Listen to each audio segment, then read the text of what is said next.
Let me tell you a lesson from the hunters of the far north, a people referred to in English as the Inuit, in their own language as the Inuit. At one time, they were called Eskimos. And this is a lesson about how to kill a wolf with nothing more than a sharp blade and the wolf's own hunger.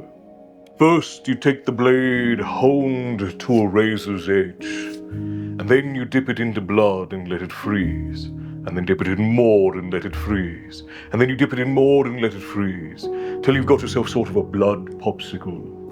And then you place it out, handle first, in the ice or the snow. Now the wolf smells the treat and comes and starts to lick, its tongue immediately going numb from the cold.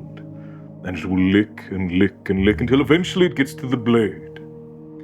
And the blade begins to slice through the tongue of the wolf, but the wolf doesn't know because its tongue is numb. But what it does know is that it tastes fresh, warm blood.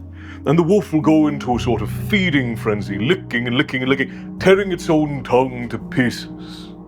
It licks and licks and licks, gorging itself, believing it has found a prize, never realizing that it is draining itself of its own life force. And then the wolf wanders off into the forest and bleeds to death. Now this is a real story of a real hunting method handed down through the lore of the North. But the lesson that we can take from this story is not really about hunting a wolf. That is what a vice is. That is what nihilism and self-imposed dread does to the soul. It's a sharp blade disguised as a sweet treat. Gratifies you in the moment and slowly slices you apart. And it takes a profound act of self-respect to stop.